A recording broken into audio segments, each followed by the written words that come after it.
So alam ko naman na kaya kayo nangungutang sa mga online loan application is nangangailangan nga kayo financially. So nanghiram lang kayo ng pera sa kanila, pero hindi ibig sabihin nun is pwede na nila kayong harasin at pagsabihan ng kung ano-anong masasakit na salita.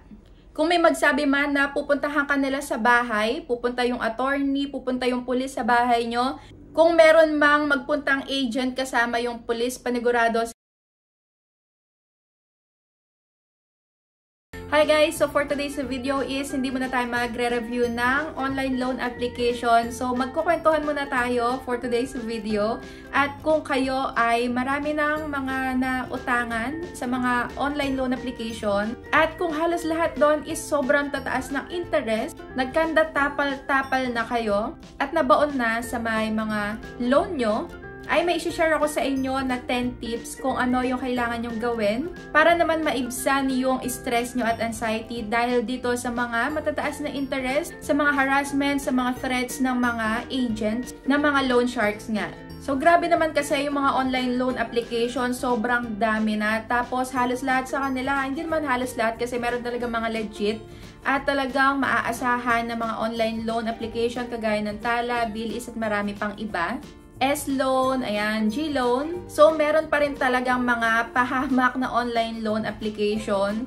At sa mga bagong user, syempre, ay naaakit sa mga matataas na amount na pwedeng i-loan. So, ayun. Kung baon na kayo sa utang is, ito yung mga ilan na may share ko sa inyo na pwede nyong gawin at may advice ko sa inyo. So, syempre, ito yung unang-una talaga na mararanasan pagka na-pass due na yung loan. Syempre, unang-una nyong gawin is deadmahin nyo lahat ng mga text blast na yan dahil yung mga agent na yan is ginagawa lang nila yung trabaho nila. At I'm sure nag-send to many yung mga yan. Syempre, marami ding mga hindi na nakakabayad ng loan dahil sa sobrang taas ng interest. Ayan, nagkakapatong-patong na yung utang. Yung mga agents na yan is talagang, yan yung unang ginagawa. Text, call, ng sunod-sunod sa isang araw. Sobrang dami. Kaya ang maipapayo ko sa inyo is deadmahin nyo sila. Huwag nyo munang pansinin. Dahil kung araw-araw silang nagte-text, alam kong araw-araw din kayong stress sa mga pinagsasasabi nila. Kaya, deadmahin nyo muna. At yung mga unknown callers na yan, unknown senders, ay i-auto-block nyo sa settings ng phone nyo. So, pwedeng-pwede yon. Tingnan nyo lang doon sa may settings na i-block yung mga unknown callers at unknown senders. At number 2 naman is i-private nyo yung mga social media accounts nyo. Ayan, friends to friends lang. Or kung gusto nyo naman is mag-deactivate na kayo muna ng mga social media accounts nyo. Kasi yung ibang mga agents is kumukuha ng pictures, yung mga ID na sinesend ng mga user at pinopost yon, gumagawa sila ng group chat sa may Facebook at ina-add doon yung mga friends nung taong nag-utang na yon. So kung ako sa inyo is mag-deactivate muna kayo ng account para maiwasan yung mga ganong pangyayari. At pangatlo naman is pwede naman kayong magpalit ng SIM kung gusto nyo. At sa oras naman na meron na kayong pambayad is I suggest na bayaran nyo sila paunti-unti at kung hindi naman kaya is bayaran nyo kung magkano yung inutang nyo sa kanila or kung magkano yung binigay nilang amount sa inyo.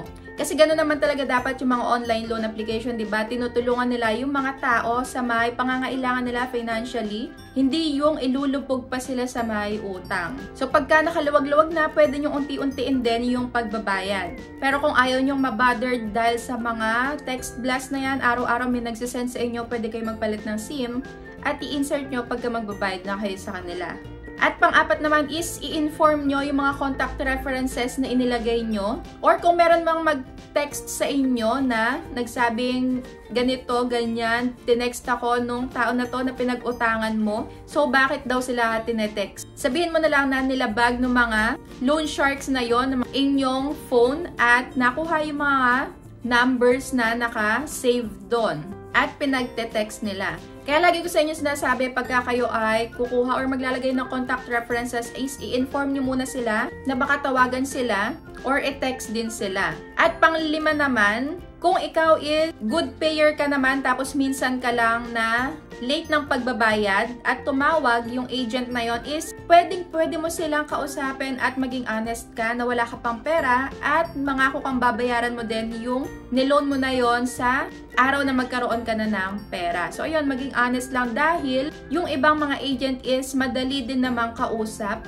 at mahinahon din silang kausap. At pang-6 naman is iwasan nyo na yung tapal system para hindi na umabot sa sobrang dami yung inuutangan nyo na online loan application. Kaya dapat bago kayo mag-apply sa mga online loan application is nanonood kayo ng mga ganitong reviews or nagbabasa kayo ng mga reviews ng mga taong gumamit na doon sa may Play Store or sa App Store. So ayun, iwasan nyo na yung tapal system dahil lalo lang kayong mababaon. At pang-7 naman is humanap ka ng other source of income mo.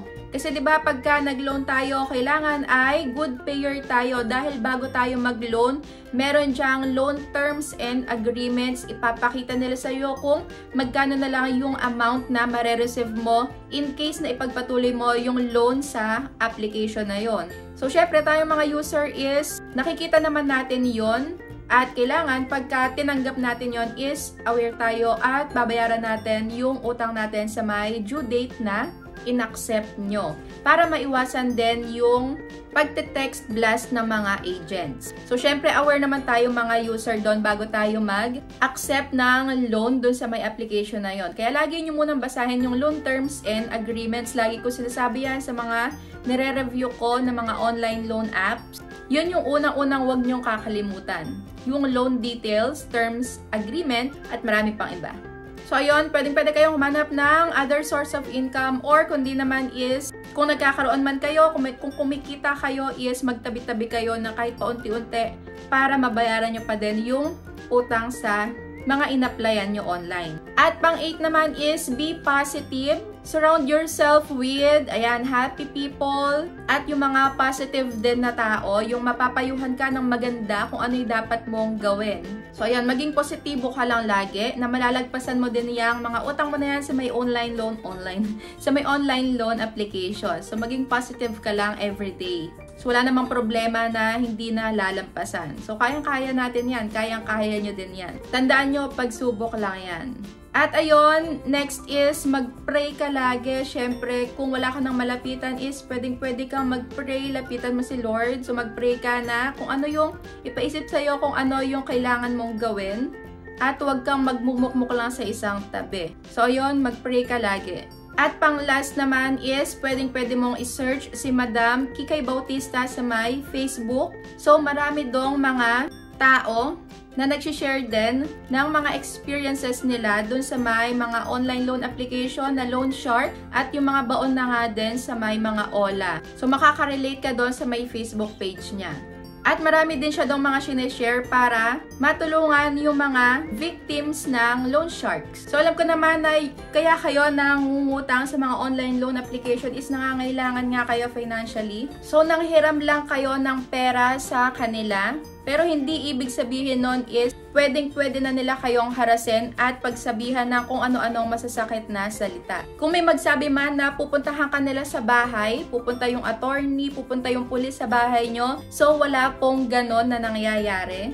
Kung meron mang magpuntang agent kasama yung pulis, panigurado sila yung unang huhulihin dahil sa taas ng interest na ipinapatong nila dun sa may pinapahiram nilang pera. So yun, be happy lang, pray, maging positive ka at malalampasan mo din yan. So kung naghahanap ka ng mga legit na online loan application is meron akong nilagay or meron akong mga nireview dito sa my YouTube channel ko na legit at talaga maaasahan. So yun lang, thank you for watching!